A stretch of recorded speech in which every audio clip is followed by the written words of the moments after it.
Hello student, आज हम पढ़ेंगे हिंदी सेकेंड लैंग्वेज परिवेश से पार्ट 8 नीलू, जो हमने पार्ट 1 पढ़ा दिया है। अब मैं आगे का पार्ट 2 आपको पढ़ाने जा रही हूँ। चलिए स्टार्ट करते हैं।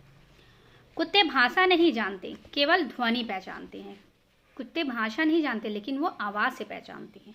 नीलू का ध्वनि ज्ञान इतना विस्तृत और गहरा था कि उससे कुछ कहना भाषा जानने वाले मनुष्य से बात करने के समान ही हो जाता था। बाहर या रास्ते में घूमते हुए यदि कोई उससे कह देता, गुरुजी तुम्हें ढूंढ रही थी नीलू, तो वह विद्युती गति से चारी दीवारी कूद कर मेरे कमरे के सामने आकर खड़ा हो जाती थी। कोई भी अगर लेखिका को खोजती थी तो वो सब अगर जैसे ही नीलू सुन लेता था तो वो उस तरह भागता था और भागकर बताने की कोशिश करता था।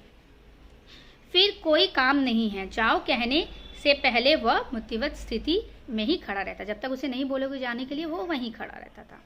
कभी कभी मैं किसी कार्य में व्यस्त होने के कारण लेखिका जब किसी कार्य में व्यस्त हो जाती है, उसकी उपस्थित जान ही नहीं पाती कि यहाँ पे नीलू आया है, और उसे बहुत समय तक बिना हिले डुले खड़ा रहना पड़ता था कि वो एक ही जगह नीलू खड़ा रहता था। जब तक लेखिका नहीं बोलती थी वो वहाँ से हटता नहीं था। तो लेखिका बिजी रहती थी अपने कामों में, तो वो देख नहीं पाती थी, तो तब तक वो वैसे ही खड़ा रहता था, वहाँ से हिलता डुलता भी नहीं था। हिंसक और क्रोधित, ठीक है, हिंसा करना और गुस्सा करना, भूटिया बाप और आखेट प्रिय अल्सेशियन माँ से जन्म पाकर भी उसमें हिंसा प्रवृत्ति का कोई चिन्ह नहीं था।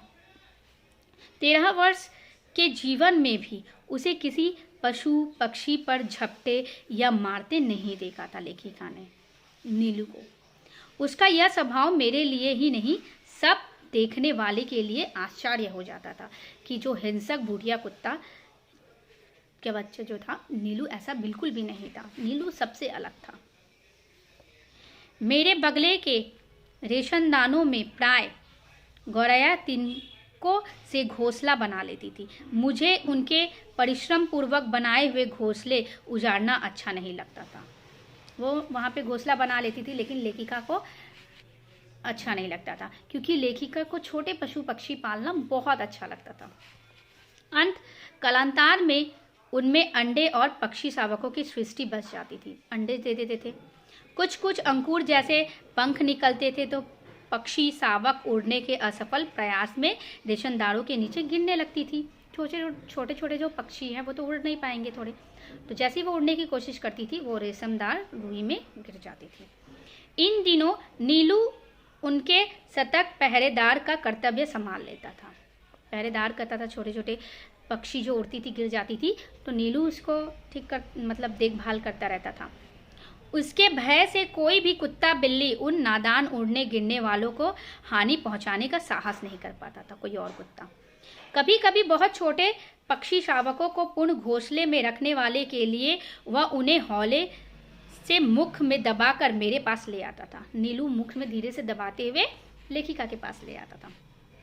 जब तक रेशमदान में सीढ़ी लगवा कर मैं उसे बच्चों को घोंसले में पहुंचाने की व्यवस्था न कर लेती थी, तब तक वो वहां से बड़ी कोमलता से उन्हें मुंह में दबाए खड़ा रहता था, एकदम प्यार से, ताकि जो पक्षी थी उसे कभी चोट ना लगे।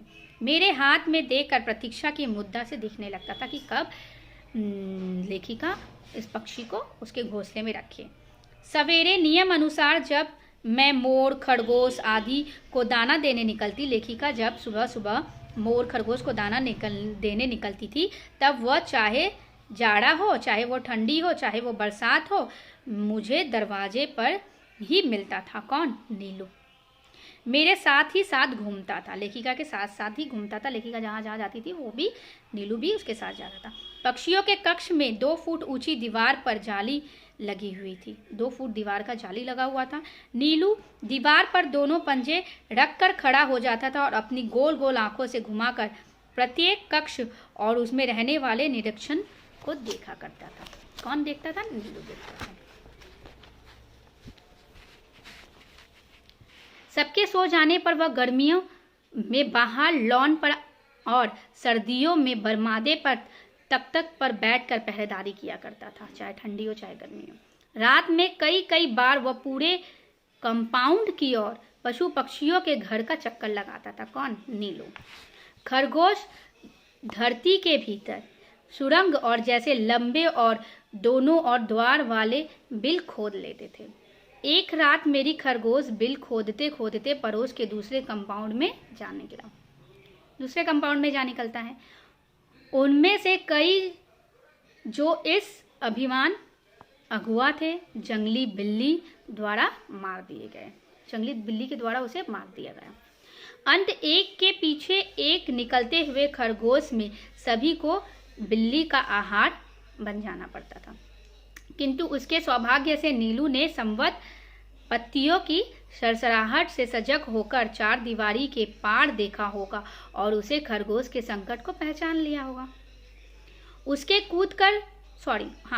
कूदकर दूसरी ओर पहुंचते ही बिल्ला तो भाग गया। बिल्ला जो था, जो खा रहा था सबको, वो भाग गया, परंतु खरगोश को बाहर निकालने से रोकने के लिए वो रात भर ओस से भीगता हुआ सुरंग के द्वार पर ही खड़ा रहा। नीलू बारिश पे भीगता रहा, ओस से भीगता रहा, मगर वो बचा के रहा खरगोशों को, ठीक है, ताकि बिल्ली आके खा ना ले। यह परोपकार नीलू के लिए बहुत ही महंगा पड़ गया, क्योंकि उसे सर्दी लगने से निमोनिया हो गया और कई दिनों तक इंजेक्शन, दवा आदि को कष्ट झेलना पड़ा। वैसे वह शांत भाव से कड़वी दवा भी पी लेती थी और सुई भी लगवा लेती थी। कौन? नीलू। एक बार मोटर दुर्घटना में घायल हो मुझे मार्ग से ही अस्पताल जाना पड़ा। तब संध्या तक मेरी प्रतीक्षा करके और कपड़े, चादर, कंबल आदि सामान अस्पताल से ले जाने की हड़बड़ी देखकर उसे ना जाने कैसे सब पता चल गया। ठीक है, लेखिका को मोटर दुर्घटना से वो घायल हो गई थी, थोड़ा चोट लग गया था, तो वो अस्पताल जाती है, सब देखती हैं, चादर कंबल लाती है, ताकि वो ऐसा लेखिका करती हैं कि नीलू ना समझ पाए, लेकिन फिर भी नीलू समझ जाता है। सब उसकी उदासी देखकर हैरान थे। नीलू बहुत हैरान हो गया था, नीलू बहुत उदास हो गया था और बाकी सब उनके ये हैरानी देखकर बहुत हैरान थे। जब 3 दिन तक उसने ना कुछ खाया ना पिया, तब डॉक्टर से अनुमति लेकर उसे अस्पताल लाया गया। मुझे अच्छी तरह चारों ओर घूमकर देखने के बाद वह मेरे सामने ही जमीन पर बैठ गया। लेखिका को देखकर नीलू वहीं जमीन पर बैठ गया। तब से हर दूसरे दिन अस्पताल न ले जाने पर वह अनशन आरंभ कर देता था कि क्यों नहीं ले जाया जा रहा है। इसलिए अस्पताल में भी वह नियमित रूप से मिलने आने वाले में गिने जाने लगा तथा डॉक्टर, नर्स सभी से परिचित हो गया। नीलू को 14 वर्ष के जीवन मिला था और जन्म से मृत्यु के क्षण तक वह मेरे पास ही रहा। जन्म से लेकर मरने तक नीलू किसके पास रहा? लेखिका के पास, महादेवी वर्मा के पास। मेरे पास अनेक जीव जंतु हैं, परंतु जिसके बुरा मान जाने की मुझे चिंता हो, ऐसा अब कोई नहीं रहा। ठीक है, ओके स्टूडेंट, थैंक यू। इस चैप्टर का मैं क्वेश्चन आंसर्स आप लोग को नेक्स्ट वीडियो में अपलोड कर दूंगी।